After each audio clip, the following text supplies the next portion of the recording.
अच्छा, सबसे पहले बिल्कुल इंट्रो लेवल वाली बातें हैं। असेंबली जो हम पढ़ रहे हैं वो असल असेंबली क्या होती है, कुछ भी नहीं होता। असेंबली हर डिफरेंट प्रोसेसर के लिए डिफरेंट होती है। मॉडर्न जो प्रोसेसर्स हैं उनकी एक कोड को फॉलो करती है, उनके इंस्ट्रक्शन सेट वगैरह कुछ तरह के सीन है। लेकिन जो हम कर रहे हैं ना वो IAPX88 है, ठीक है। इंटेल एडवांस प्रोसेसिंग पता नहीं क्यों प्रोसेसर एक्सटेंडेड 88 इस तरह से करके कुछ। um, ये एक 16 बिट प्रोसेसर है, इसकी सिर्फ एक मेगाबाइट मेमोरी है पूरी। इतनी को एक्सेस कर सकता है।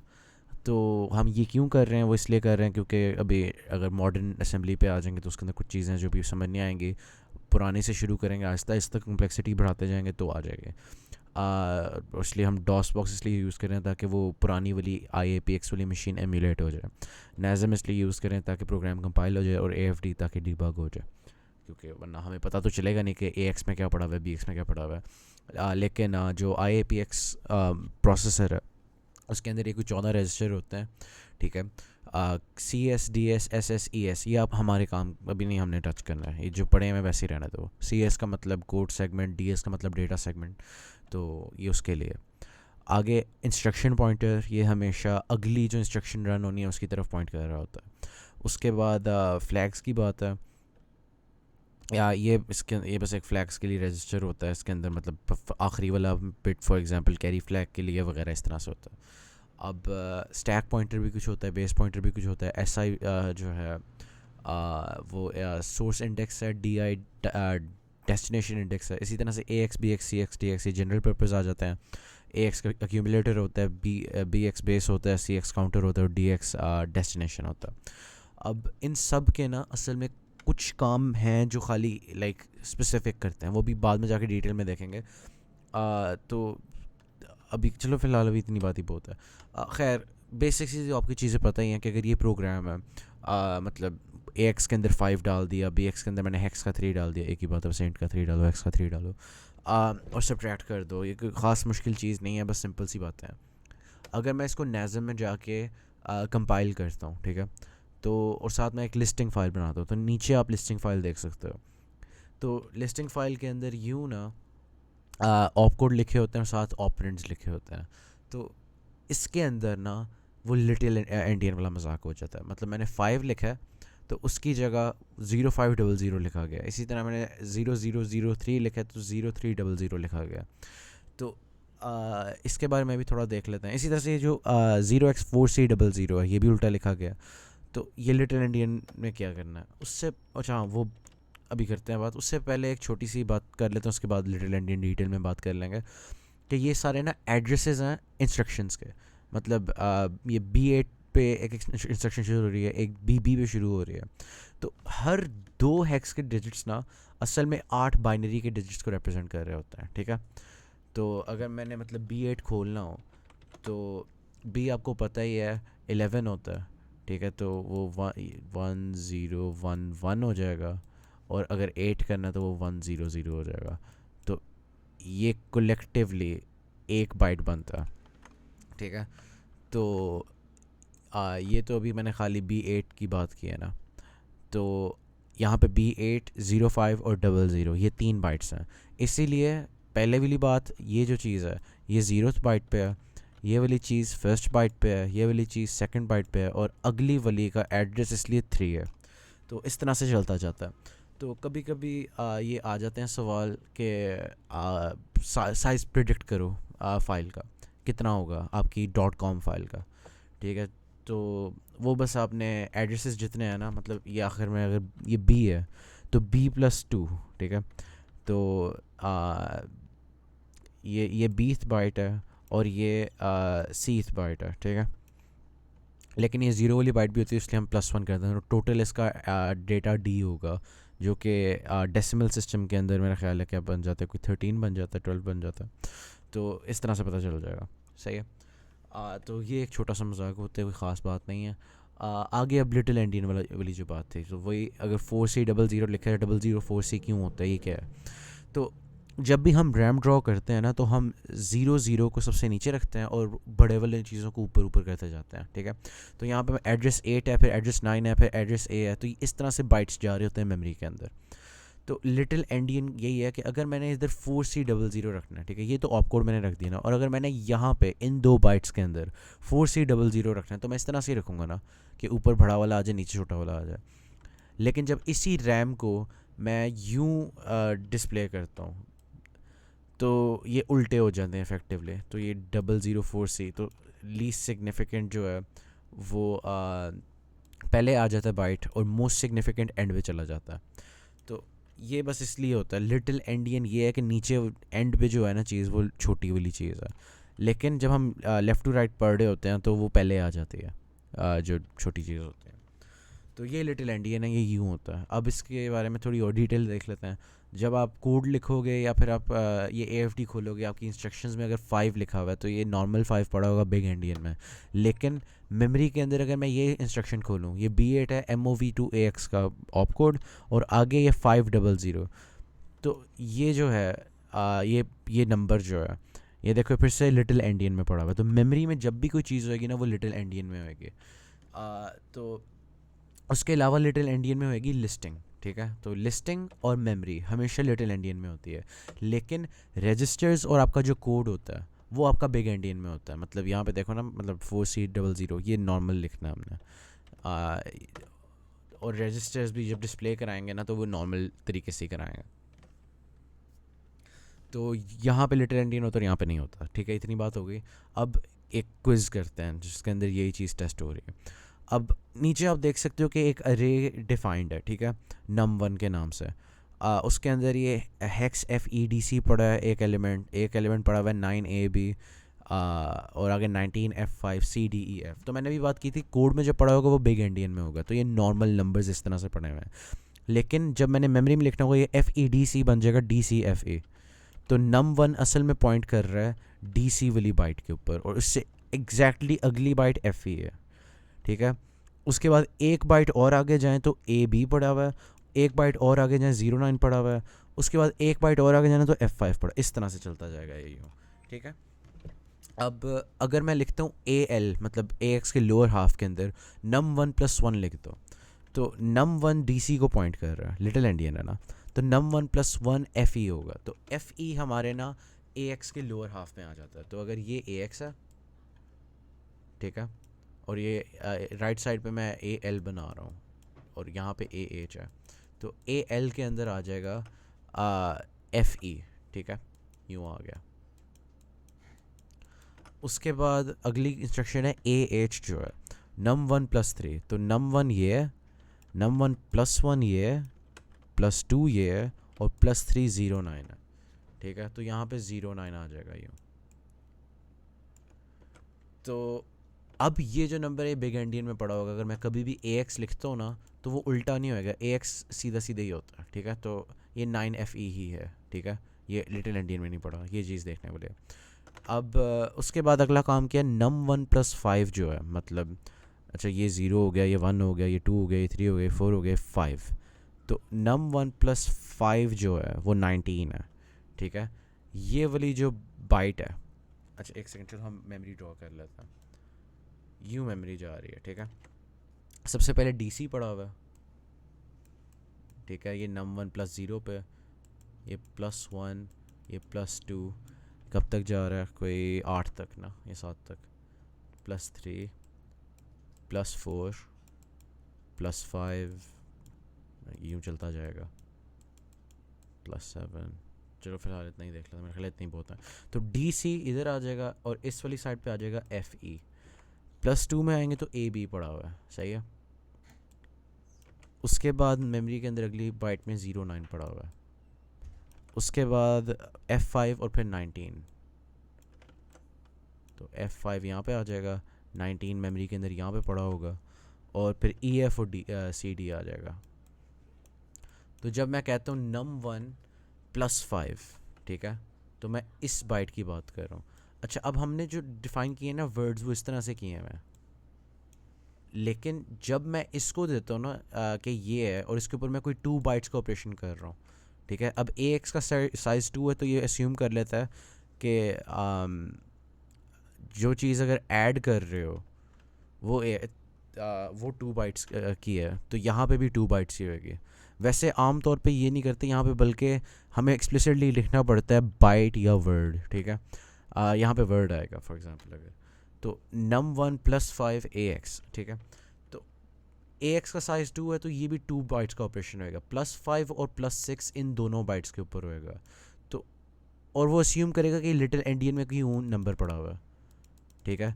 तो वो कहेगा ये EF19 है, और इसके अंदर मैंने ऐड करना है AX की वैल्यू को, जो कि है 09FE। तो अगर मैं कैलकुलेटर खोलूँ, खुला हुआ है वैसे, तो EF19 + 9FE, तो F917 बनता है इसका आंसर, ठीक है। अगर मैं इसको रन करूँ तो ये देखो, क्या नाम है, किधर गया, हाँ यहाँ पे ये देख लो, लिटिल एंडियन में वही चीज़ पड़ी हुई है। हमारा आंसर आ रहा था F917, तो मोस्ट सिग्निफिकेंट बाद में आ जाएगी और 17 इधर आ जाएगी। तो यूँ ये बस चेंज हो जाएगा, ठीक है। अब आगे ये बात ख़त्म हो गई, मेमोरी की कुछ बातें कर लेते हैं। सबसे पहली बात वही जो मैं पहले कह रहा था कि हर जो रजिस्टर है उसका कोई पर्पज़ है। काउंटर वाले रजिस्टर के अंदर अगर आप कोई एड्रेस डालोगे, उसको डी रेफरेंस करने की कोशिश करोगे, आपको एरर मिल जाएगा कंपाइलर की तरफ से, ठीक है। उसकी वजह यह है कि जो हार्डवेयर बनाई हुई उसके अंदर ये तारे नहीं जुड़ी हुई, उन्होंने कभी सोचा ही नहीं था कोई नल्ला CX को यूज़ करेगा एड्रेसिंग के लिए। तो ये जो है आपने नहीं करना। अभी बताता हूँ कि कौन से लीगल हैं। उससे पहले ये कि एक बारी में एक ही काम होएगा, ठीक है। अगर आप ऐड वर्ड BX BP कर रहे हो, आप दो चीज़ें दो बारी, मतलब दो मेमोरी ऑपरेशंस एक साथ नहीं कर सकते। आपको पहले किसी इंटरमीडिएट रजिस्टर में रखने पड़ेंगे। तो पहले आपको BX को डी रेफरेंस करना पड़ेगा, जो BP को पहले करना पड़ेगा, उसको किसी रजिस्टर में रख दो, उसका रिज़ल्ट जो है डी रेफरेंस करके, और फिर उस रिज़ल्ट को यहाँ पे लिख दो डी रेफरेंस BP की जगह। तो आपको ये दो चीज़ों में तोड़ना पड़ता है ऑपरेशन, और आपको एक इंटरमीडिएट स्टोरेज के लिए लोकेशन चाहिए। और अगर आप नहीं करोगे तो ये एरर आ जाएगा इस तरह से, invalid combination of op code and operands, ठीक है। अब जो बात है कि कौन से हैं वो, जैसे कि CX नहीं था ना, तो क्या क्या कर सकते हैं हम लीगली। अभी आपको नाम याद रखने की बिल्कुल भी ज़रूरत नहीं है। आप पहले इधर देखो, खाली डायरेक्ट लिखा हुआ है। डायरेक्ट के अंदर आप ये एक लेबल पास कर देते हो या एक एक्चुअल एड्रेस पास कर दो। num1 जो है ना, असल में एक एड्रेस है। num1 इस वाली जो चीज़, ये जो DC लिखा हुआ है ना, इसका एड्रेस है, ठीक है। num1 बस एक लेबल है, एक एड्रेस की जगह का प्लेस होल्डर है। जब आप कंपाइल करते हो ना, हर जगह num1 की जगह उसके कोरिस्पोंडिंग एड्रेस ही आता है लिस्टिंग के अंदर। तो ये जो चीज़ है, ये आप बेसिकली लिख रहे हो 0x100 या 0x102, और उसको डी रेफरेंस डायरेक्टली कर रहे हो, ठीक है। तो ये एक डायरेक्ट मेमोरी ऑपरेशन है, मेमोरी एड्रेस है, ठीक है। अब उसके अलावा एक तरीका होता है, किसी रजिस्टर में डाल लो, ठीक है। तो अगर BX के अंदर कोई एड्रेस पड़ा हुआ है और मैं उसको डी रेफरेंस करता हूँ तो वो करने देगा। BP में करता हूँ तो भी करने देगा, ठीक है। इसी तरह से अगर मैं किसी इंडेक्स रजिस्टर में डाला हो, SI या DI में, तब भी करने देगा।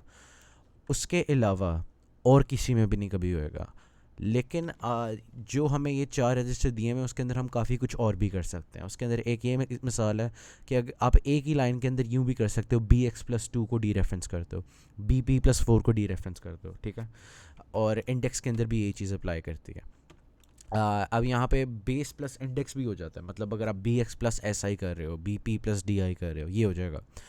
लेकिन BP+BX नहीं होएगा और SI+DI नहीं होगा। सेम तरह के नहीं हो सकते। बेस और इंडेक्स अलग किस्म के हैं, तो वो अलग हो जाएंगे ऐड। और फिर एक आखिरी जो चीज़ रह जाती है कि आप ये सारी चीज़ें मिला भी सकते हो, कि एक ऑफसेट भी डाल दो, बेस भी डाल दो, और ऐसे। ये सबसे कॉम्प्लिकेटेड एड्रेसिंग मोड है, कभी भी यूज़ नहीं होता, लेकिन ये सारे लीगल तरीके हैं मेमोरी को टच करने के। बकाया ये CX में कभी आप पॉइंटर डाल के डी रेफरेंस करो या AX में करो तो आपको एरर मिलेंगे, ठीक है। तो इस तरह से आप मेमोरी को रीड कर सकते हो, राइट कर सकते हो। आपको इनके नाम बिल्कुल भी याद करने की ज़रूरत नहीं है। बस चलो मैं आपको दिखाई देता हूँ किस तरह से आता है। अगर यहाँ पास पेपर में जाए ना आगे, तो ये एक सवाल आया हुआ है कि क्या ये BX-SI वैलिड है। नहीं ना, आप सब्ट्रैक्ट नहीं कर सकते, ये एक लिखा हुआ था कहीं। खैर, BX+SI भी वैलिड है, हमने भी देखा है। इस बंदे ने इनवैलिड लिखा होता है, इसके मार्क्स कटे हैं, ठीक है। यहाँ पे वही है, base plus index plus offset notation, और ये भी वैलिड है। और अभी ये जो रजिस्टर के अंदर है, तो ये भी अच्छा हाँ, ये इनवैलिड बेस एच, अच्छा देखो, एड्रेस हमेशा होता है 16 बिट्स का, तो BH 8 बिट्स की है, तो ये इनवैलिड है, ठीक है, तो इसलिए इनवैलिड है। इस तरह से BH प्लस BL भी इनवैलिड है क्योंकि ये दोनों 8 बिट के हैं। लेकिन ये एक 16 बिट का आपने हेक्स का कोई डायरेक्ट लिखा हो तो ये डायरेक्ट एड्रेसिंग है तो हो जाएगा, ठीक है। तो इसकी ये रेलेवेंस है पेपर के लिहाज से, पेपर से निकाला है, ठीक है। ठीक हो गया, आगे चलता है। ये होगी बात, ये हो गई। हाँ, डेटा डेफिनेशंस की बात है, ये भी बेसिक्स ही है। Data define byte, define word, define double, define quad.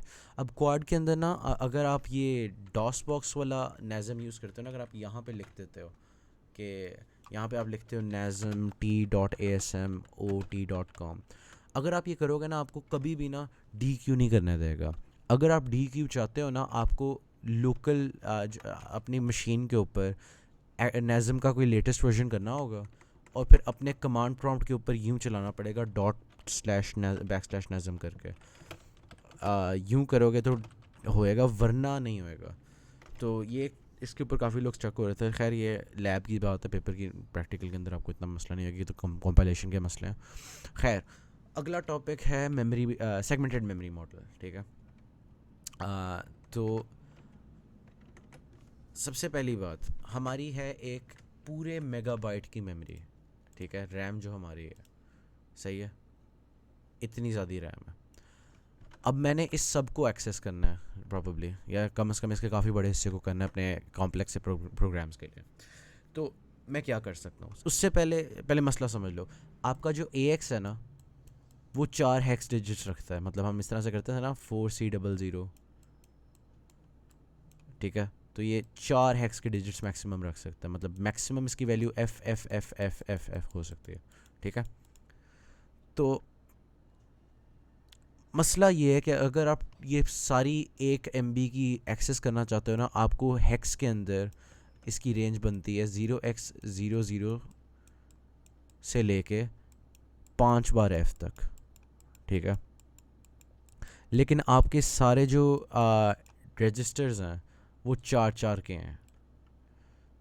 लेकिन आप जब भी कोई फिज़िकल एड्रेस की बात करोगे ना, वो हमेशा 5 हेक्स डिजिट्स के होंगे। तो ये जो मसला है, इसको किस तरह से सॉल्व किया जाता है? इसको सॉल्व करने के लिए हम लॉजिकल एड्रेसिंग यूज़ करते हैं। लॉजिकल एड्रेसिंग ये होती है कि आप कोई एक आप इस तरह से एक चीज़ को कहते हो ये बेस है और उसके आगे ऑफसेट लगा देते हो, ठीक है। अब एक सेकंड, अगर मैं इसकी बात कर रहा हूँ, सबसे पहला वाला बाइट है, इसको मैं अपनी बेस बना लेता हूँ, ठीक है। तो मैं लिखूँगा 0 0 0 0, ठीक है। और अब अगर मैं इसके आगे कुछ भी लिखता हूँ ना, तो बेसिकली ये है, वैसे अच्छी एग्जांपल नहीं है, शुरू से कोई और एग्जांपल कर लेता है। फ़र्ज़ करो कि मेरा सेगमेंट जो है ना, मैंने जो चूज़ किया है अपनी लॉजिकल एड्रेसिंग के लिए, वो कोई यहाँ पे करके पड़ा हुआ है, ठीक है। तो वो कह लो कोई इस तरह से है 57FE, ठीक है। और आगे मैंने ऑफसेट नोटेशन के अंदर मैंने लिखा है इस सेगमेंट से आगे जाओ 0100। तो इसका इस लॉजिकल एड्रेस को अगर मैंने पढ़ना है तो इसका मतलब ये होएगा कि 57FE के आगे एक और ज़ीरो लगा दो और उसके बाद ऐड करो जो ऑफसेट है, ठीक है। तो ये 0100 हो गया यूँ। तो यूँ आ जाएगा हमारे पास इसका फिज़िकल एड्रेस, ठीक है। तो जब भी हम लिखते हैं ना, हम आपने गौर किया होगा शायद कि हम लिखते हैं CS010, CS0102, है ना। तो CS जो है ना, वो बेसिकली सेगमेंट को की बात हो रही है, कोड सेगमेंट या डेटा सेगमेंट, अगर DS लिखा हुआ है, ठीक है। और ये शुरू के अंदर अगर आप कभी AFD खोलोगे ना, तो वो कोई 19F5 के ऊपर पॉइंट कर रहा होता है यूँ 90। तो वो रिप्लेस हो जाएगा अपनी वैल्यू से 19F5:0102। अब आपने इसको अगर लिखना है ना, इसका फिज़िकल एड्रेस निकालना है, तो वो यूँ निकलेगा 19F5 आगे एक ज़ीरो, उसके बाद +0102, और फिर यहाँ पे 2 हो गया, यहाँ पे 5 हो गया, यहाँ पे 0 हो गया, यहाँ पे कैरी आ गया, तो ये A बन जाएगा और ये 1 रह जाएगा। तो यूँ आप फिज़िकल एड्रेस निकाल सकते हो लॉजिकल एड्रेस से। अब ये जो तरीका है ये बेसिकली पता है क्या है कि आप मतलब जैसे कि ये है, ये असल में होगा 19F5, ठीक है, कह लो ये 19F5 है और आगे ज़ीरो, 19F5 ज़ीरो है ये एक्चुअली। ये इधर से शुरू हो रहा है ना, मतलब ज़ीरो ज़ीरो से शुरू हो रहा है और FF तक जा रहा है। तो हर सेगमेंट जो है ना, मतलब यहाँ पे अगर शुरू हो रहा है तो वो आगे जाके 64 किलो बाइट्स के बाद जाके ख़त्म हो जाता है, ठीक है। तो आप एक वक्त में एक स्पेसिफिक बेस के साथ इतने ही एक्सेस कर सकते हो। तो आपको बेस अपनी बदलनी पड़ती है अगर आप और आगे जाना चाहते हो और पीछे जाना चाहते हो। तो कन्वर्जन की बात भी हो गई, हाँ।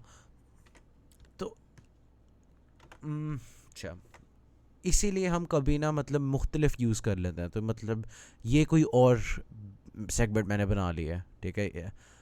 सेगमेंट असल में कुछ भी नहीं है। सेगमेंट फिज़िकली आपकी रैम के अंदर नहीं कुछ पड़ी हुई, बस उसके इर्द गिर्द एक लॉजिकल हम स्ट्रक्चर बना रहे हैं कि अगर ये लिखा होगा इसका ये मतलब है। अब थोड़ा सा और इसके अंदर कुछ चीज़ें देख लेते हैं, फिर आप फिर एक सवाल करेंगे तो यकीनन समझ आ ही जाएगी। सबसे पहले एक बात रहेगी रैप अराउंड बिहेवियर की। अगर आप इस वाली सेगमेंट पे हो, ठीक है, तो आपकी रेंज है कोई 0 0 से यहाँ पे FF तक, है ना। लेकिन अगर मैं इसके अंदर फॉर एग्ज़ाम्पल ये मैं लिखता हूँ 0010, यहाँ पे अगर मैंने ये लिखा हुआ, इसका मैं फ़िज़िकल एड्रेस फाइंड करूँ ना, तो ये FF एज इट इज़ आ जाएगा, आगे एक ज़ीरो लगा देंगे हम, ठीक है। और इसको ऐड हम करेंगे अपने 0010 के साथ। अब इसको हम जब ऐड करते हैं ना, तो ये भी ज़ीरो बन जाएगा, कैरी इधर आएगा, इधर आएगा, इधर आएगा, सारे ज़ीरो बनते जाएंगे, ठीक है। और जो एंड पे हमारे पास आता है ना, वो एक 6 डिजिट नंबर आ रहा है। तो ये जो ओवरफ्लो वाला बिट है ना, ये इग्नोर होता है और ये मतलब वापस ज़ीरो एड्रेस पे शुरू हो गया। मतलब अगर मैं नीचे ज़्यादा जाता गया हूँ ना यहाँ पे, तो वो ऑटोमेटिकली वापस ऊपर आ जाएगा। तो इसको कहते हैं रैप अराउंड बिहेवियर। ये मेमोरी रैप अराउंड है। इसी तरह सेगमेंट रैप अराउंड भी होता है। मतलब अगर मैंने यहाँ पे लिखा हुआ है नम प्लस हेक्स FFF, मतलब नम कोई लेबल है अगर, ठीक है। फर्ज करो ये मेरी सेगमेंट अंदर बनी हुई है, यहाँ से शुरू हो रही है सेगमेंट, यहाँ पे ख़त्म हो रही है। मेरा नम कोई इधर करके है, ये लाल लाइन जो है, ठीक है, ये नंबर है। तो नंबर प्लस FF अगर मैं करूँगा ना, तो नंबर अगर फर्ज कर लो कि इस एड्रेस पे, इस ऑफसेट पे पड़ा हुआ है 1950 के, मैं FF हर जगह ऐड कर देता हूँ, ठीक है। देखते हैं क्या आता है। तो ये बन जाएगा F+5, ये बन जाता है मेरा ख्याल कि 4 और साथ कैरी बन जाएगा यहाँ पे। और यहाँ पे 9 आ जाएगा और साथ यहाँ पे कैरी हो जाएगा। और यहाँ पे 1 हो जाएगा और साथ यहाँ पे कैरी आ जाएगा। तो ये ओवरफ्लो वाला जो बिट है ये इग्नोर होएगा और ये रैप अराउंड करके नीचे जाके वापस ऊपर आके इधर आ गया। और एक्चुअली जो FF से आप करते हो ना, ये आप उससे एग्जैक्टली एक बिट पीछे एक बाइट पीछे आ गए हो। तो इस तरह से आप सेगमेंट रैप अराउंड को इस्तेमाल करके आप कुछ इंटरेस्टिंग चीज़ें भी कर सकते हो। तो ये सेगमेंट रैप अराउंड है और वो मेमोरी रैप अराउंड है। अब जो मैं पहले कह रहा था कि ओवरलैपिंग सेगमेंट्स के ऊपर कुछ लोग कंफ्यूज हो जाते हैं कि किस तरह से काम करते हैं। तो ये कुछ कन्वर्जन्स कर लेते हैं हम क्विज करने से पहले इसका। तो ABCD अगर है यहाँ पे कोई सेगमेंट का, एक सेगमेंट की बेस है, ठीक है। और यहाँ पे 0 100 इसकी मैं कॉरस्पॉन्डिंग कोई फिजिकल एड्रेस ही होएगा ना इस लॉजिकल एड्रेस का। ये हमें लॉजिकल एड्रेस दिया गया। हमें कहा गया कि इस लॉजिकल एड्रेस को आप एक डिफरेंट बेस में कन्वे करो। मतलब आप ABCD को बेस बनाने की जगह अपनी बेस बना लो ABDD, ठीक है। आप इसको अपनी बेस बना दो और फिर बताओ क्या आएगा आंसर। तो अब अगर मैंने ये करना है ना, तो मुझे सबसे पहले इसका फ़िज़िकल एड्रेस निकालना पड़ेगा। फ़िज़िकल एड्रेस निकालना है तो काफ़ी बार निकाल चुका हूँ। यही है ABCD 0, उसके बाद 0 100 के साथ ऐड कर दिया। तो जब इसको ऐड किया तो ये इस तरह से हो गया 0DDBA, ठीक है। तो अच्छा नहीं चलो ठीक है। अगर मैंने इसको ए बी डी डी के अंदर करना होगा तो इसको मैं ए बी डी डी और आगे ज़ीरो से, क्योंकि सेगमेंट के अंदर वही होता है, से माइनस कर दूंगा तो मुझे ऑफसेट मिल जाएगा। तो इसका ऑफसेट ज़ीरो आ रहा है। इसी तरह से अगर मैंने इसको ए बी सी डी की जगह ए बी बी बी में इस तरह से करना होता है, तो पहले मैंने वैसे ही फ़िज़िकल एड्रेस निकाल लिया, और अब मैं फ़िज़िकल एड्रेस से माइनस जो करूँगा ना, वो होगा ए बी बी ज़ीरो। मतलब जो मेरी डिज़ायर्ड बेस है उससे मैंने हमेशा और आगे एक्स्ट्रा ज़ीरो लगा के माइनस कर देना है, तो मुझे अपना वो मिल जाएगा ऑफसेट। तो ए बी बी बी 0220 जो होता है ना, वो actually A B C D 0100, ये दोनों ना एक ही फिज़िकल एड्रेस को पॉइंट कर रहे हैं। तो ए बी बी और A B C D overlapping segments हैं, ठीक है। क्योंकि ए बी बी जिस चीज़ का मुझे एक्सेस दे रही है ना, वही मुझे ए बी सी डी दे रही है। अगेन रैम के अंदर A B B B zero के अंदर कुछ खास नहीं पड़ा, ना ही सी डी ज़ीरो पे कुछ खास पड़ा। ये बस एक तरीका है ऐड करके फ़िज़िकल एड्रेस लगाने का, 4 बिट के हेक्साडेसिमल यूज़ करके, 4 डिजिट के, ठीक है। अब एक क्विज़ करते हैं। तो क्विज़ में ये आया हुआ है, overlap of segment hex A B C D and hex B A C D starts at 0x ABCD colon and ends at 0x BACD colon. तो आपको दो सेगमेंट्स बताए हुए हैं, आपने बताना है कि इनका ओवरलैप कहाँ से कहाँ शुरू हो रहा है, कहाँ से शुरू हो रहा है, कहाँ पे ख़त्म हो रहा है, और आपने स्पेसिफिकली बताना है इन दो जो उन्होंने गिवन किए हैं उनकी रिस्पेक्ट से। लॉजिकल एड्रेस बताना, फिजिकल एड्रेस नहीं बताना। तो सबसे पहले हम फिजिकल एड्रेस निकालेंगे इसका। तो ए बी सी डी वाली जो रेंज है वो ज़ीरो से शुरू हो रही है, वो इस तरह से होगी ना, यहाँ पे ए बी सी डी की अगर सेगमेंट की बात कर रहे हैं, तो ये कॉलन के आगे या तो 0 0 हो सकते हैं, या फिर यहाँ पे एफ एफ हो सकते हैं, ठीक है। और अगर आप इसको रिजॉल्व करो ना एफ एफ के साथ ऐड करके, तो ये आता है एग्जैक्टली, ठीक है। तो ये ए बी सी डी की रेंज है। इसी तरह से बी ए सी डी को अगर हम करें रिजॉल्व, तो हमें पता चलता है कि ये बी ए सी डी 0 से शुरू हो रहा है और ये सी ए सी सी एफ पे ख़त्म हो रहा है। तो अगर आप खुद थोड़ी सी कॉमन सेंस लगाओ तो लाइक आपको नज़र आ रहा है कि ये बी ए सी डी 0 छोटा नंबर है B B C C F से। तो बी ए सी डी 0 हमारी स्टार्ट बन जाएगी ओवरलैप की। देखो ना, अगर मेमोरी ये है, ये ए बी सी डी 0 पे शुरू हो रही है, ठीक है, और ये B B C C F पे ख़त्म हो रही है, और यहाँ पे एक दूसरी सेगमेंट है जो यहाँ पे कोई बी ए सी डी 0 से शुरू हो रही है और यहाँ पे कोई सी ए पे जाके ख़त्म हो रही है। तो ओवरलैप कहाँ पे आ रहा है? यहाँ पे ही आ रहा है ना। तो आप दूसरी वाली का स्टार्ट और पहली वाली का एंड ले लो, तो इससे हमें पता चल जाएगा कि हमारे ओवरलैप की रेंज क्या है। अब फिज़िकल एड्रेस है ये, सवाल की रिक्वायरमेंट है कि ए बी सी डी के रिस्पेक्ट से मुझे एक लॉजिकल एड्रेस बताओ स्टार्ट के लिए। तो इसी को हम माइनस कर देते हैं ए बी सी डी 0 से, तो हमें ये पता चल जाता है F00 यहाँ पे आएगा इस ब्लैंक के अंदर। इसी तरह से एंडिंग के लिए हम B A C D segment की रिस्पेक्ट से ऑफसेट चाहते हैं, तो बस बी ए सी डी 0 से माइनस कर देते हैं। तो यूँ हमें पता चल जाता है कि हमारा आंसर जो है इस सवाल का ये है।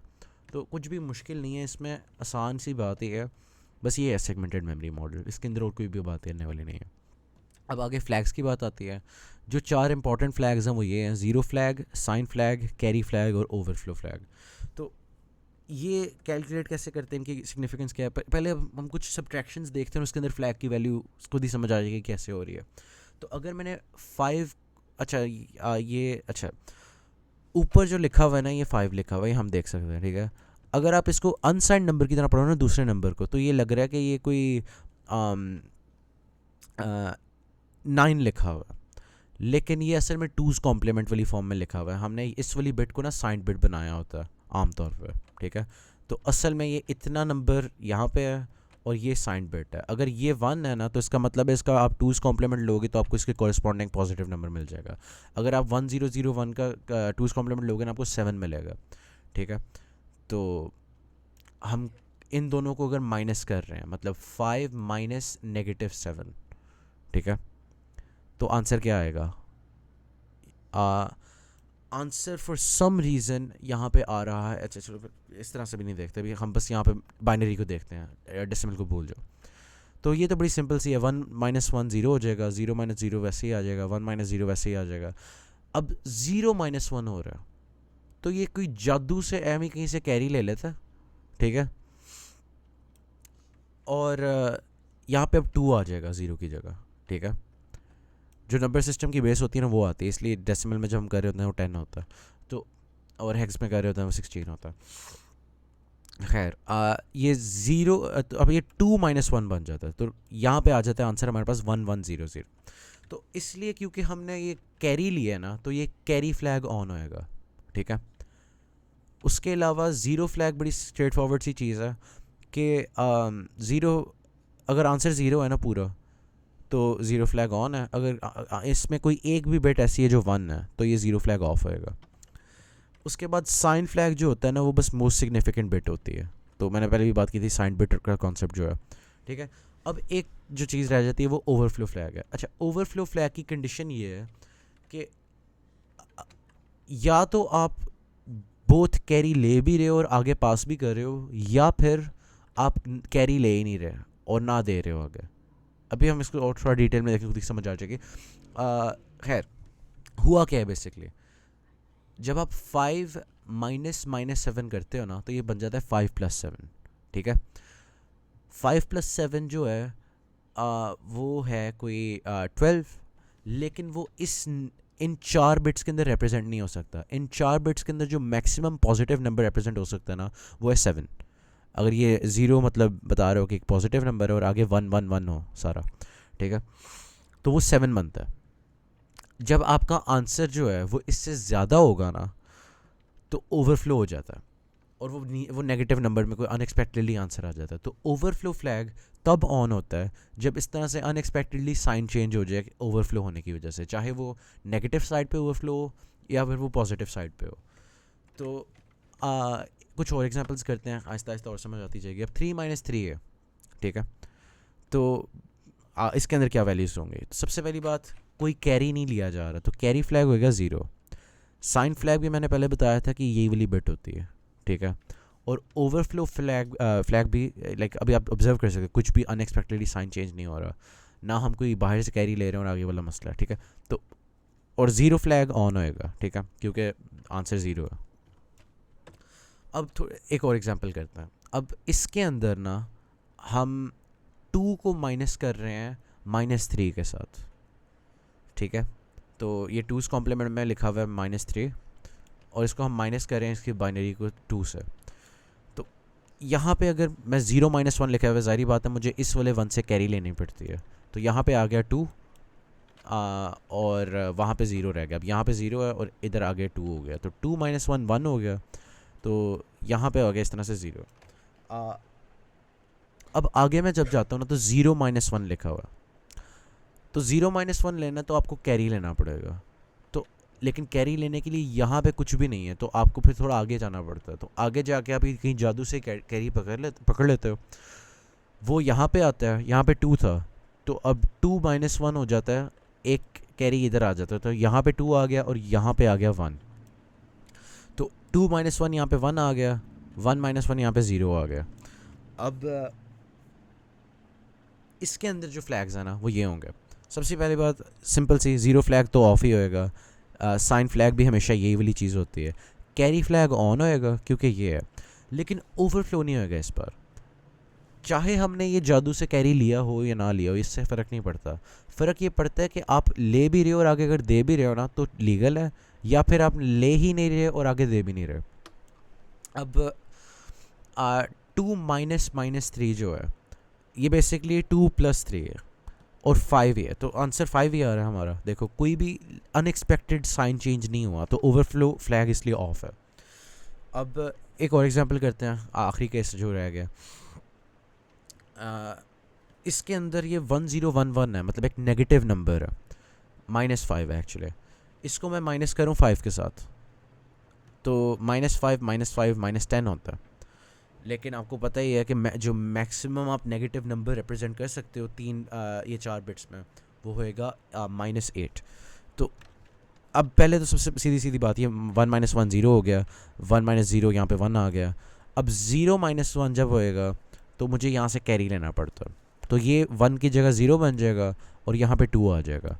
2 - 1 1 आ गया और यहाँ पे 0 हो गया। अब कैरी फ्लैग ऑफ है, मैं कैरी नहीं ले रहा, ठीक है। और लेकिन ओवरफ्लो फ्लैग फिर भी ऑन आएगा। उसकी वजह ये है कि ओवरफ्लो फ्लैग की कंडीशन है कि आप का जो मोस्ट सिग्निफिकेंट बिट है ना, यहाँ पे अगर 1011 लिखा हुआ है, अगर वो कैरी ले रहा है तो लाजमी है कि वो आगे कैरी आउट भी कर रहा हो, वरना ओवरफ्लो हो रही है, ठीक है। और अगर ये हो रहा है कि खाली खाली कैरी आउट कर रहा है और कैरी इन नहीं ले रहा, तो इसका मतलब भी ये है कि ओवरफ्लो है। और अगर दोनों ही नहीं कर रहा, इसका मतलब है कोई ओवरफ्लो नहीं है। तो ये कंडीशन है इसकी होती है, या दोनों एरोज हों या कोई भी एरो ना हो इसके ऊपर, ठीक है। ये इसकी सिंपल तरीन समझाने का तरीका है कि यहाँ पे या दोनों एरोज हों या कोई भी एरो ना हो, सिर्फ और सिर्फ तब ओवरफ्लो फ्लैग ऑफ होएगा। मतलब अगर एक भी हो गया ना, खाली एक, अगर एक्सक्लूसिव और होता है, ठीक है। तो ये तरीका है इसको समझने का। तो ये उसकी बस थोड़ी सी और बातें की हैं। हाँ, एक जो बात यहाँ पे देखने के लिए, कुछ लोग ना बस आगे जाके ना वो f-h कर रहे होते हैं गलती से। आपने हमेशा बाइनरी को माइनस करना है, आपने इस तरह से नहीं करना हेक्स को कर दो, ठीक है। तो आपको कि यार यहाँ पे तो कोई कैरी इन और कैरी आउट नहीं हो रहा, क्योंकि आपने इसकी जगह उसकी बाइनरी को देखना है, ठीक है। तो ये फ्लैग्स की बात हो गई। अब फ्लैग्स जो है ना वो कंपैरिजन में बहुत ज़्यादा यूज़ होते हैं। मतलब जो आपका CMP है ना, वो बेसिकली सब्ट्रैक्शन ही कर रहा होता है यूँ। मतलब अगर आप CMP AX BX लगाते हो, ठीक है, तो AX और BX की सब्ट्रैक्शन करता है, बस AX के अंदर रिजल्ट नहीं चेंज करता, ये सब्ट्रैक्शन ही है। और उसके कॉरस्पॉन्डिंग फ्लैग्स ऑन ऑफ कर देता है। और अगर ज़ीरो फ्लैग ऑफ ऑन होएगा तो इसका मतलब है AX is equal to BX, right. मतलब अगर 5 - 5 की है और इस तरह से, तभी ज़ीरो आएगा ना। तो इस तरह से होता है। उसके अलावा हाँ ठीक है, अब जंप्स की बात आ जाती है। अब जंप कंडीशनल भी होती है, अनकंडीशनल भी होती है। अनकंडीशनल जंप और JMP होती है। उसके अलावा कंडीशनल काफ़ी ज़्यादा हैं। मतलब jump if equal, jump if not equal, jump if zero, jump if not zero, jump if greater, jump if above, jump if low. अब एक छोटा सा जो डिफरेंस है इसके अंदर, वो जंप ग्रेटर जो है वो साइन को भी ध्यान में रखता है, और जंप अबव खाली वो उसकी बाइनरी को कंपेयर कर देता है। तो ये थोड़ा सा डिफरेंस है इन दोनों के अंदर। इसी तरह से जंप लेस और जंप बिलो के अंदर भी एग्जैक्टली यही डिफरेंस है। ऊपर वाले जो हैं ये साइन को देखते हैं, ये वाले जो हैं अनसाइंड नंबर्स के लिए हैं। ये टाइप्स होती हैं short jump, near jump, long jump. ये आपको कुछ भी नहीं आएगा मेरा ख्याल है। ये बस लिस्टिंग के अंदर ये पेरेंट होती है, इनके ऑपकोड डिफरेंट होते हैं, इनके बस इंस्ट्रक्शन लिखने का तरीका डिफरेंट होता है। अच्छा हाँ, अब लूप्स के अंदर इसकी एप्लीकेशन आ जाती है। मैं कोई सिंपल वाली नहीं करने वाला क्योंकि टाइम कम है, तो सीधी सीधी बबल सॉर्ट पे आ जाओ। ये हमारे पास एक गिवन एरे है और आपको उसका साइज़ दिया हुआ है। मैं उसका साइज़ रख लेता हूँ। तो बेसिकली आपको पता है यार, n-1 टाइम्स चलना है इसने, लूप ने, आउटर लूप ने, और इनर लूप ने भी n-1 बार चलना है। तो बस ये इम्प्लीमेंट किया हुआ है। सबसे पहले सबसे इनर मोस्ट लूप में देख लेते हैं, कंपैरिजन हो रहा है AX के अंदर। वो मतलब अगर ये मेरी एरे है, ठीक है, उसने एडजेसेंट एलिमेंट्स को चेक करना होता है ना। मतलब अगर इस वक्त यहाँ पे हूँ मैं, तो वो इस वाली को देखता है और आगे वाली को देखता है। अगर आगे वाली 1 है और इधर 2 है तो ऑब्वियसली स्वैप करना पड़ेगा। तो आगे जाके ये jump if not less than after swap है। ये उस केस के अंदर है कि अगर यहाँ पे जो चीज़ पड़ी है वो या तो बराबर है इसके या इससे ज़्यादा है, तो इस केस के अंदर हम स्वैपिंग नहीं करते ना। तो ये इसलिए जंप लगाई हुई है मैंने आफ्टर स्वैप की तरफ। यहाँ पे स्वैप हो रहा है और ये आफ्टर स्वैप है। तो स्वैपिंग कैसे करनी है आपको पता ही है, लाइक कोई ख़ास बात नहीं है। बस DX के अंदर इंटरमीडिएट हमने रख ली है क्योंकि हम 2 मेमोरी ऑपरेशन और हमें टम्प भी चाहिए होता है, ठीक है। तो बस ये एक हल्का फुल्का मजाक है। उसके अलावा बस लूप कंडीशंस हैं। लूप कंडीशन में इस तरह से देख रहा हूँ कि BX को मैंने एंड पे रख दिया हुआ है। चलो मैंने रखा भी था या नहीं, भूल गया हूँ। हाँ, BX को मैंने ना रखा हुआ है, अगर साइज़ 14 है ना, साइज़ 7 है ना, तो मैंने BX को 14 के बराबर रखा हुआ है। और मैं SI को ना मतलब 0 पे लेके जाता हूँ, उसके बाद 2 पे लेके जाता हूँ, फिर 4 पे लेके जाता हूँ, क्योंकि डिफाइन वर्ड किया हुआ है मैंने, डिफाइन बाइट नहीं किया हुआ है। कोई ख़ास इतनी बात नहीं है इसमें देखने वाली, सिंपल सी बातें हैं। तो लूप्स के अंदर यही चीज़ें हैं। इसके अलावा कंप्रेसिंग का एक हमें लैब मैनुअल में आया था सवाल कि इस तरह से कोई सॉर्टेड अरे दी हुई 2 2 2 3 4 4 5 5 6। अब मैं इसकी डिटेल्स में नहीं घुसने वाला कि किस तरह से कंपेयर करना है, किस तरह से जंप करनी है। वो लैब इसलिए होती है। अब जो मैं बताना चाह रहा हूँ वो ये है कि आप इसके अंदर ना बेसिकली फ़ंक्शन जैसी कुछ चीज़ बना सकते हो।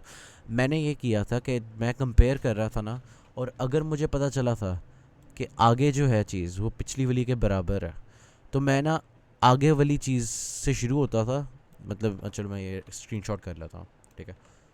ये है ना, अगर मैं मेरा इटरेटर जो है वो फर्स्ट एलिमेंट के ऊपर है, ठीक है, और सेकंड एलिमेंट मुझे नज़र आ रहा है कि उसके बराबर है, तो मैं ये करता था कि मैंने यहाँ पे एक नया पॉइंटर बना लिया हुआ था, और मैं इस पॉइंटर को इस्तेमाल करके ना बस आगे वाली चीज़ जो होती थी ना, ये वाली, वो इधर कर देता था, उससे आगे वाली इधर कर देता था, उससे आगे वाली इधर कर देता था, और चलता जाता था जब तक मैं एंड तक नहीं पहुंच जाता। और जब मैं एंड तक पहुंच गया ना, तो यहाँ पे 6 हो गया, यहाँ पे 5 वैसे ही जा रहा है। और ये जो चीज़ है इधर मैंने मैन्युअली ज़ीरो इंसर्ट कर दिया, तो इस तरह से मैंने लेफ़्ट शिफ्ट बेसिकली बनाया हुआ है। तो इसका कोड ये है कि डी एक्स, अच्छा बी, अच्छा ठीक है, शुरू में ना जो बी पी है ना, वो पॉइंट कर रहा है इस वाली चीज़ के ऊपर, कहाँ गया, जहाँ पे हमने अपनी वो रोटेशन शुरू करनी है, ठीक है। मतलब ये वाली चीज़ ज़ाया हो जाएगी ना, जो चीज़ ज़ाया होने वाली है ना, उसकी तरफ मैंने बी पी पॉइंट किया हुआ है, ठीक है।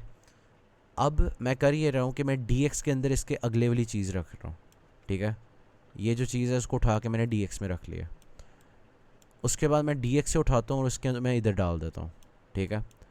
उसके बाद अगले स्टेप में मैं बी पी को ना यहाँ से उठा जाता हूँ और अगली पॉइंटर पे ले जाता हूँ, और फिर मैं ना कंपेयर करता हूँ कि क्या ये एंड तक तो नहीं आ गया, इधर तक तो नहीं आ गया। अगर नहीं आया ना, तो मैं फिर से यही फंक्शन कॉल करता हूँ, और इसी तरह से ना ये लेफ़्ट पे आई जाती हैं चीज़ें, आती जाती हैं, आती जाती हैं, आती जाती हैं, और जब ब्रेक हो जाती है, मतलब ये वाली जंप नहीं होती, तो नीचे आ जाते हैं, और मैन्युअली ना आखिरी वाली चीज़ को मैं ज़ीरो सेट कर देता हूँ यहाँ पे, और फिर वापस मैं कंपैरिजन की तरफ जंप कर रहा हूँ। तो ये बस एक चीज़ थी आई गेस देखने वाली, इसके अंदर कोई ख़ास और बात नहीं है, बस कंपैरिजन ही है और इटरेशन है, तो वो आपको बस करना पड़ेगा। और ये एक ट्रिप है कि देखो, मैंने अपनी आसानी के लिए खुद ही लिखा हुआ था कि मैंने एस आई को इसलिए यूज़ किया हुआ है, डी आई को इसलिए यूज़ किया हुआ है, तो मैं जब नेचुरली कर रहा था मैं खुद भी कन्फ्यूज़ हो रहा था, तो मैंने कहीं लिख लिया था कि मैं इसको इस पर्पज़ के लिए इस्तेमाल कर रहा हूँ। तो आप ये भी कर सकते हो। आगे बात आती है बिट मैनिपुलेशन की। इसके अंदर शिफ्ट्स हैं और रोटेट्स हैं। शिफ्ट लेफ़्ट भी हो जाता है, राइट भी हो जाता है। ये जो डायग्राम्स हैं ये सारी राइट की हैं कंसिस्टेंसी के लिए, लेकिन अगर आप आखिरी वाला लेटर एल लिख दोगे ये लेफ़्ट पे हो जाएगा, आखिरी वाला लेटर राइट लिख दोगे, आर लिख दोगे तो राइट हो जाएगा। तो आप सबसे ऊपर देख सकते हो कि जो नॉर्मल एस एच है, खाली शिफ्ट है, उसके अंदर यही होता है कि अगर शिफ्ट राइट कर रहे हो ना, तो यहाँ पे ज़ीरो इंसर्ट हो जाता है और बकाया सारी चीज़ें एक एक पेस आगे हो जाती हैं, और जो इधर चीज़ है ना वो कैरी फ्लैग में चली जाती है, ठीक है। तो अगर ये मेरे पास नंबर है, मैं एक 4 बिट नंबर के साथ करके दिखाता हूँ ना, 1011, इसको मैं राइट शिफ्ट करता हूँ ना, तो यहाँ पे ज़ीरो इंसर्ट हो जाएगा, बकाया सारा कुछ वैसे ही आता जाएगा, और जो आई गेस प्लेट से गिरा है वो कैरी फ्लैग के अंदर आ जाएगा, और ये जो 1 था वो यहाँ पे आ गया, और ये एक्चुअली कैरी फ्लैग है, ठीक है। तो उसके बाद ये एस ए होता है एक शिफ्ट अरिथमेटिक। उसके अंदर बस ये होता है कि अगर आप 1011 को शिफ्ट कर रहे हो ना, तो बस ये साइन बिट चेंज नहीं करता, बकाया सारा कुछ वैसे ही चलता है। तो बस यहाँ पे 001, और ये जो एक्स्ट्रा चीज़ है, बस इस ये वाली बाइट फिक्स रहती है, इसके आगे से शिफ्टिंग शुरू होती है, तो 011 की जगह 0011, और ये जो 1 था ये कैरी फ्लैग में चला जाता है, ठीक है। उसके बाद आ जाती है रोटेशन की बात। रोटेट राइट के अंदर ये होता है कि आप बस, अगर आपके पास ये है 1010, मैं इसको रोटेट राइट करता हूँ, ठीक है। तो ये वाला जो 1 है वो इधर आ जाएगा, ये इधर आ जाएगा 0, ये 1 इधर आ जाएगा, और ये जो 0 है ना ये इधर आ जाएगा। तो यहाँ पे 0 1 0 1, तो ये बेसिकली सर्कुलर हो जाता है, और जो चीज़ सर्कुलरिटी दिखा रही है ना वही चीज़ कैरी फ्लैग के अंदर भी इंसर्ट हो जाती है साथ साथ रास्ते में, ठीक है। उसके बाद एक चीज़ है रोटेट थ्रू कैरी, ठीक है। रोटेट थ्रू कैरी भी बिल्कुल इसकी तरह ही है, लेकिन वो इस तरह से है कि वो यूँ चल रहा है। मतलब अगर मैं कैरी फ्लैग के अंदर 1 पड़ा और मेरा 4 बिट नंबर ये है, तो अगर इसको मैं रोटेट राइट करूँगा ना, तो ये वाला जो 1 है ये इधर आ जाएगा, ये वाला 1 इधर आ जाएगा, ये 0 इधर आ जाएगा, 1 इधर आ जाएगा, 0 इधर आ जाएगा। तो ये हो गया 1 1 0 1, और ये 0 जो है अब ये कैरी फ्लैग में चला गया, ठीक है। बस इतनी सी बात है।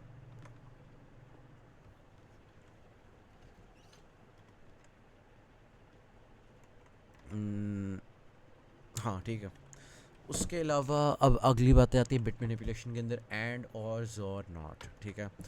एंड और ज़ोर नॉट के अंदर यही है कि इसके कुछ यूसेस हैं। तो एंड के अंदर अगर दोनों बिट्स ऑन होंगी सिर्फ तब आंसर ऑन होएगा, अगर एक भी ऑफ हुई तो आगे ऑफ आएगा, ये है बस। तो आपको पता ही है एंड क्या होता है। तो अगर मैं एक मास्क बना लूँ, इसको मास्क कहते हैं, ये बेसिकली एक फ़िल्टर की लेयर है। मैं 0 0 0 के साथ एंड करूँगा, इसने आगे तो जो मर्ज़ी हो ज़ीरो ही होना है ना।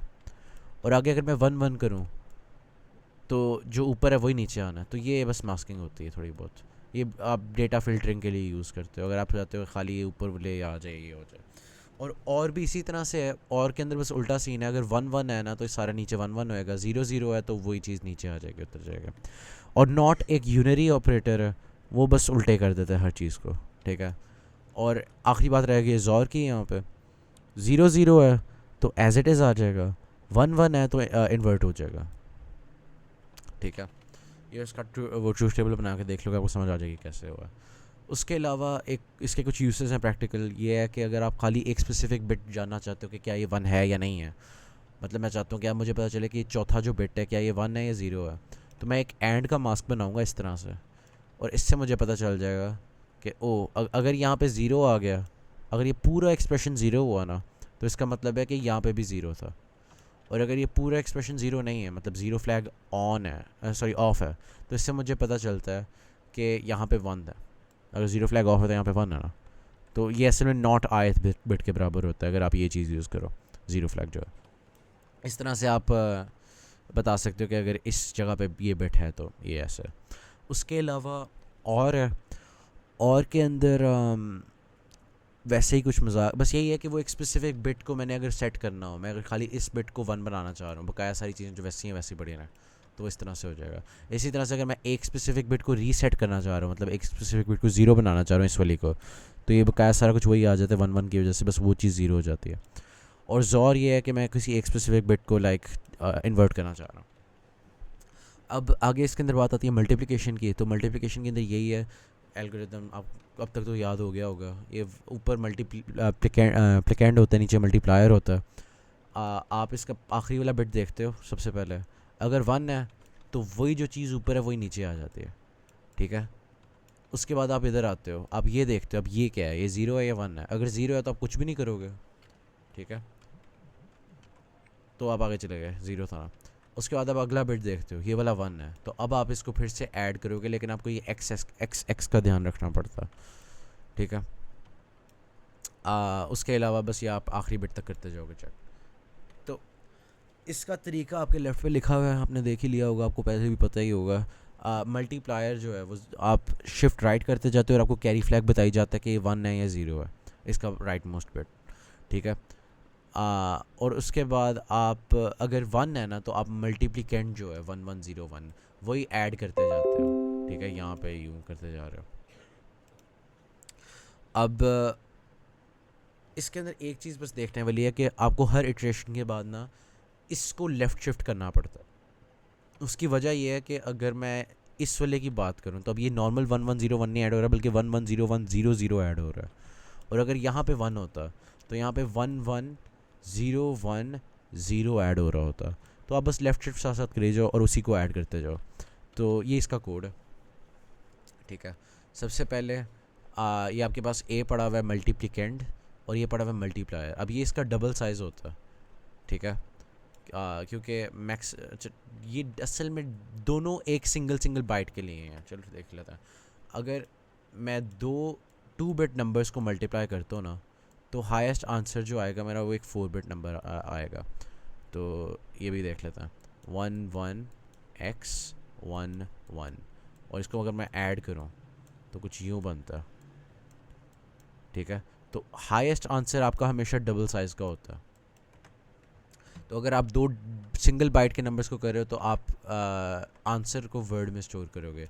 और इसको वर्ड में करने की ज़रूरत ये है क्योंकि हम इसको लेफ़्ट शिफ्ट करते जा रहे होते हैं ना। अगर हम मतलब इधर ही रहें इसको लेफ़्ट शिफ्ट करें तो ये वो तो ओवरफ्लो होकर ये वाला वन बाहर कहीं गायब हो जाएगा। तो हम चाहते हैं कि ये साथ साथ आता रहे, ठीक है। तो इस तरह से कुछ है, मतलब अगर मैं चाहता हूँ ना कि ये बाद में जाके इधर ये वन वन आ रहा है, अगर मैं इसका साइज़ ही इतना बनाता कि ये खाली ये राइट वाले 2 बिट रखता तो वो सही नहीं रहना था, इसलिए हम इसका भी साइज़ डबल कर लेते हैं। खैर, ये लूप है, शिफ्ट राइट हुआ, बी को हमने एक स्पेस राइट पे ले गए, और अगर कैरी फ्लैग ऑफ है तो फिर आपने कोई एडिशन नहीं करनी। मतलब अगर आप ये 0 1 0 1 करते हो, आखिरी बिट आपको पता चलता है कि ज़ीरो है, तो उस केस में हम कुछ भी नहीं कर रहे ना, जब ज़ीरो आखिरी बिट होता है। इस तरह से करते जाएंगे बस। और बीच में एडिशन कर दी, ए एक्स के अंदर ए डाल दिया, ऐड कर दिया, और आफ्टर एडिशन बस हम ये करेंगे कि ऊपर वाले चीज़ को शिफ्ट लेफ्ट करते जाएंगे। तो ये मल्टीप्लिकेशन का एल्गो है, बड़ा सिंपल सा है। और आप एंड पे बस मल्टीप्लायर को ज़ीरो से कंपेयर करते जाओ, जब तक वो ज़ीरो नहीं होता आप चलते जाओ। मतलब जब तक ये चीज़ ज़ीरो नहीं हो जाती आप राइट शिफ्ट करते जाओ, इसको इसके एक एक बिट करके निकालते जाओ, ठीक हो गया। और एंड पे आपके पास ए एक्स के अंदर आंसर पड़ा होगा, क्योंकि आप साथ साथ ऐड करते जा रहे हो।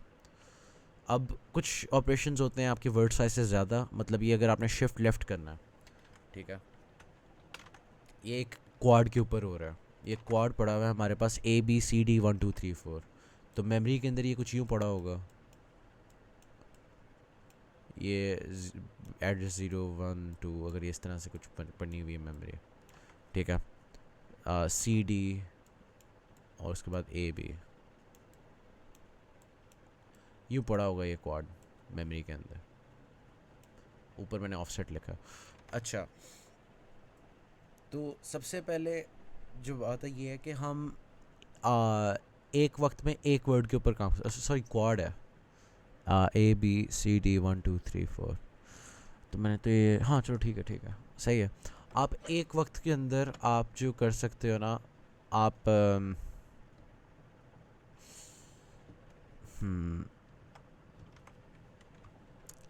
1 2 3 4, मुझे लग रहा है कि ये वैसे ज़्यादा बड़ा हो सकता था। ये मैंने वैसे डिफाइंड डबल के लिए लिखा हुआ शायद। ये एक वर्ड है, ये एक डबल है, हाँ इसके अंदर आगे और भी आ सकता था, मैंने क्वाड को पूरा यूटिलाइज़ नहीं किया हुआ। शायद यही वजह होगी कि मैंने बाद में लेफ़्ट शिफ्ट ही करना था, पता नहीं। खैर अच्छा,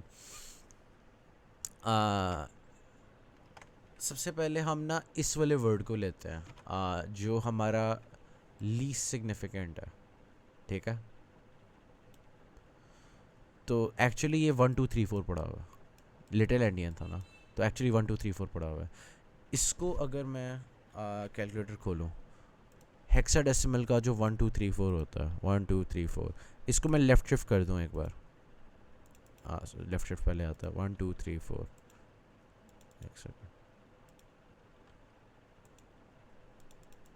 1 2 3 4 लेफ़्ट शिफ्ट 1, हाँ ये भी बताना होता है कितनी बार। तो ये 2 4 6 8 आ रहा है, ठीक है। तो इस तरह से आ जाएगा 2 4 6 8। अब इसके अंदर पड़ा होगा मोस्ट सिग्निफिकेंट 2 4, इसके अंदर आ जाएगा 6 8। अभी इसके अंदर कोई कैरी नहीं आया तो इसलिए कोई मसला नहीं है, तो कैरी फ्लैग तो ज़ीरो है। खैर, लेकिन अब मैं इस वर्ड पे जब आऊँगा ना, तो अच्छा चलो मैं लिख ही लेता हूँ यार। ये हमारा नंबर हमने लिखा हुआ है 1 2 3 4 ABCD। हम जो कर रहे हैं ना, हम शुरू के अंदर एक्चुअली उल्टा लिख दिया फिर से, ABCD, ये है हमारा नंबर एक्चुअल बिग एंडियन के अंदर, ठीक है। हम कर ये रहे हैं कि हम इस सब को लेफ़्ट शिफ्ट कर रहे हैं एक पॉइंट से, ठीक है, मतलब मल्टीप्लाइड बाय 2। अब अगर ये करना है ना, तो हम सबसे पहले इन लोगों को ना आगे कर देते हैं। अगर कैरी फ्लैग आ गया ना, तो हम कैरी फ्लैग इधर ऐड कर देते हैं। वो कैरी फ्लैग ऐड नहीं करते, बल्कि वो यूज़ करते हैं कैरी रोटेट वाला। एक सेकंड, कहाँ गया, हाँ ये वाला यूज़ करते हैं, जिसके अंदर हम कैरी भी डाल रहे होते हैं साथ। ये जो रोटेट लेफ़्ट है या रोटेट राइट है, ये वाला हम यूज़ कर लेते हैं। RCL rotate through carry. अब कहाँ गया ये, हाँ ठीक है। हो ये रहा है कि 1 2 3, इस बेहतर है कि मैं उसे बाइनरी लिख दूँ तो ही समझ आएगी, लेकिन नहीं, मिस करो। ये एक बिट है, ये एक बिट है, सॉरी एक बाइट है, ये एक बाइट है, ये एक बाइट है, ये एक बाइट है। आप इस बाइट को लेफ़्ट शिफ्ट करते हो सकता है कि कैरी आ जाए। वैसे तो हम पूरे वर्ड को कर रहे हैं, आप इसको करते हो सकता है एक कैरी आ जाए, है ना। अगर कैरी आ जाएगा ना तो RCL वो हैंडल कर देगा। वो इस तरह से करेगा कि जब ये CD वाली है, अगर कोई बाइनरी यहाँ पे लिखी हुई है, सारा कुछ वो लेफ़्ट शिफ्ट कर देता है, यहाँ पे ज़ीरो इंसर्ट करने की जगह ना कैरी फ्लैग इंसर्ट कर देगा, ठीक है। तो इस केस में वो खुद ही कैरी अप्लाई हो जाता है। तो ये इसके अंदर फंडामेंटल लॉजिक है। इसी तरह से ऐड के अंदर ना आप ADC यूज़ कर लेते हो, जो बेसिकली ऐड तो कर ही रहा है इन दो नंबर्स को, साथ उसके अंदर कैरी भी इंक्रीमेंट कर रहा है। अगर कैरी फ्लैग ऑन है तो एक इंक्रीमेंट कर देता है, अगर ऑफ है तो वैसे ही नॉर्मल रिजल्ट डाल देता है नंबर +2 के अंदर, ठीक है। तो बस ये आप इस तरह से बड़े वाले को इस्तेमाल कर सकते हो। हाँ, यहाँ पे मैंने क्वाड एक्चुअली यूटिलाइज़ किया हुआ है। अगर यूँ बड़े बड़े नंबर हैं, इनको मैंने ऐड करना है, तो मैं इस तरह से करूँगा कि पहले मैं सबसे छोटे वाले से शुरू करूँगा इधर से। अगर कोई कैरी आ गया इन दोनों की एडिशन के अंदर, ठीक है, एक ही कैरी आ सकता है ना, ज़्यादा से ज़्यादा एडिशन है, तो उसको मैं यहाँ पे ऐड कर दूँगा। वो ADC खुद ही कर देता है, C वाला जो हिस्सा है वो खुद ही कैरी को एडजस्ट कर देता है। तो बस इतनी सी बात है। आगे ये एक है, write a program to multiply 2 32 bit numbers and store the answers. तो इसके अंदर बस यही किया कि रोटेट लेफ़्ट और रोटेट, जो रोटेट था बड़े नंबर्स के लिए और जो ऐड था बड़े नंबर्स के लिए, उन्हीं दोनों के लाइक लॉजिक को अप्लाई किया वो पुराने वाले मल्टीप्लिकेशन के एल्गोरिदम में। तो वही ये तीन जो चीज़ें देखी हैं ना एक साथ, इनको अप्लाई कर दिया। पॉज करके देख सकते हो, मैंने बताना है और अब पास्ट पेपर्स की आखिर में बात रह जाती है। इसकी तो बात हो गई है। आगे ये बात आती है कि इस तरह के भी सवाल हैं कि move AX -1, move BX 0x55, उसके बाद कंपेयर करो, और अगर जंप इक्वल आ रहा है तो आप L1 पे चले जाओ। और अब आपने बताना है कि ये जंप लेगा या नहीं लेगा, और उसके लिए आपको उस तरह से सब्ट्रैक्शन करनी पड़ेगी जैसे अभी पहले की थी फ्लैग्स वाले चैप्टर के अंदर। यहाँ पर इस तरह से आपको करके बताना पड़ेगा, और आपने बस ये फ्लैग्स की, इन 4 फ्लैग्स की वैल्यूज़ देखनी है। जब आपको ये फ्लैग्स की वैल्यू पता चल जाएंगी ना, तो आप इस सवाल का जवाब दे सकते हो। कैसे? आपके पास किताब पढ़ी होगी, ओपन बुक पेपर होता है, तो आपने बस वो नोट्स खोलने हैं, उसके अंदर ये टेबल बना हुआ है पूरा पूरा। मतलब अगर उन्होंने लिखा हो ना JBE या JBE या इस तरह की कोई भी चीज़, आपने बस ढूंढना है लिस्ट के अंदर, टेबल के अंदर, कि कौन सी जंप यूज़ की है। फर्स्ट करो ये वाली की थी, तो आपने बस देखना कि अच्छा क्या ये कंडीशन ट्रू है। अगर ये कंडीशन ट्रू है तो जंप लेगा, अगर नहीं है तो नहीं लेगा। तो ये वाला इस तरह से करना है। आगे पैरिटी, ये एक सवाल कोड का एक ही आया था, मैंने देखा है, एक सफ़े का सवाल था 15 मार्क्स का। तो इसके अंदर बस आपने नंबर ऑफ़ वंस गिनने हैं। तो आप इसका एक हल ये है कि आप राइट शिफ्ट करते जाओ, कैरी फ्लैग अगर ऑन है तो आप CX के अंदर इंक्रीमेंट करते जाओ। इससे आपको पता चल जाएगा नंबर ऑफ़ वंस। अगर फिर इस तरह से आप पैरिटी बता सकते हो कि ऑड है या इवन है। अगर आपको पता चल गया कि पैरिटी ऑड है, ठीक है, तो इसका आप ये हल कर सकते हो कि आप जो आपकी अरे है उसके अंदर से वो वाले नंबर्स रिमूव कर दो। और जैसे मैंने वो रोटेट लेफ़्ट वाला किया था ना, जिसके अंदर हम अरे कंप्रेशन कर रहे थे, बेसिकली वही वाला, और एंड पे 0 इंसर्ट करते जाओ, ये हो रहा। और अगर आपने बस ये देखना हो कि ऑड है या इवन है, उसका बड़ा आसान तरीका होता है कि आप बस ये देख लो कि एंड पे आखिरी बिट क्या है। तो आप उसको बेसिकली यूँ कर सकते हो कि आप एक मास्क बना लो BL के अंदर, बेसिकली बेशक, तो आप उसके अंदर 0 0 0 0 0 इस तरह से करके 1 कर दो, ठीक है। और इसको आप टेस्ट यूज़ करो एंड की जगह। ये एंड, ये जैसे कंपेयर होता है ना सब्ट्रैक्शन के लिए, उसी तरह से एंड के लिए होता है टेस्ट। तो अगर आप टेस्ट, अगर AL के अंदर नंबर पड़ा हुआ है आपका और ये BL है, तो अब आपको बता देगा ये इनको एंड करके। तो आपको पता ही है ये 0 0 जहाँ तक है वो तो सारा कुछ 0 आउट हो जाना है, और 1 जो है ये बेसिकली जो ऊपर पड़ा हुआ है ना ith बिट, ये वही वापस कर देगा। तो वही गेट ith बिट वाला मैंने तरीका इस्तेमाल किया।